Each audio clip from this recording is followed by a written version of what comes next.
And now today's update on the situation here at WBAI. Yesterday, Pacifica's interim general manager, Grace Aaron, arrived with a team, including the network's interim CFO, on a mission whose purpose was unclear.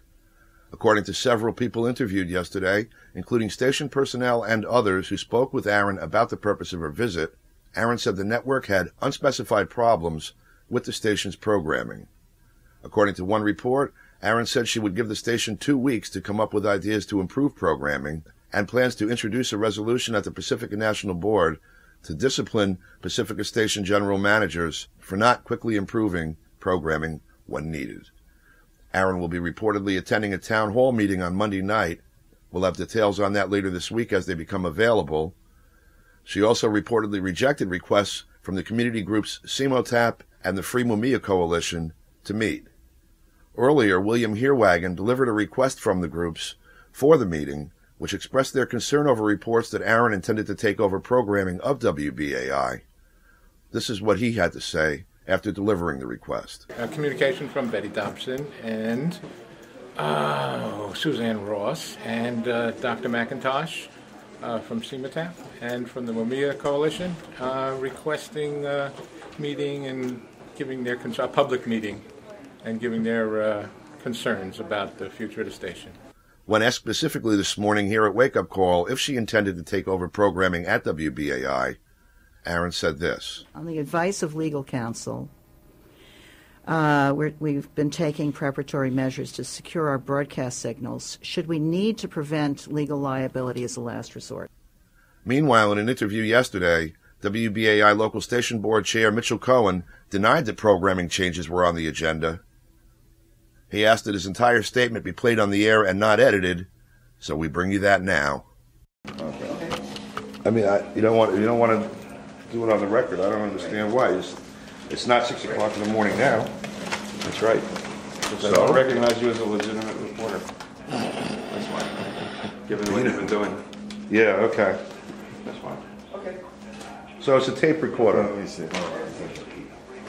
Tape recorder is not going to lie. I'm asking you to use your own voice. If you put on there what I would say, take 30 and not seconds. Edit it. Take 30 seconds. I'd be glad to say something if you don't edit it. Take 30 seconds. I won't edit it. Give me 30 seconds. It's a 5-minute newscast. No, I don't.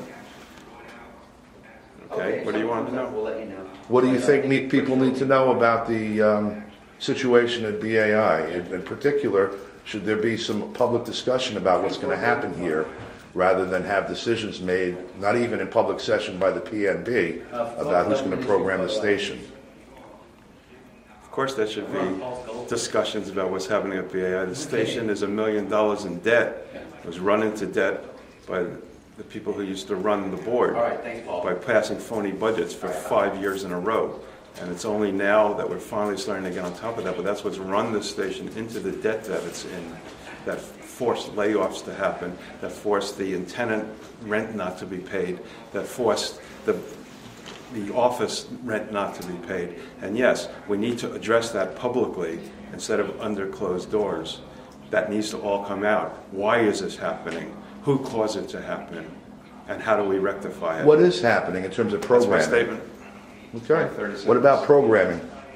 That's my statement. I'm not dealing with programming. You're not dealing with programming. They're talking about changing the programming at the station here. Where's Carolyn? Is she? She was here earlier. Yeah, she was here. Mitchell. Okay. I was going to give her I'll give Karen.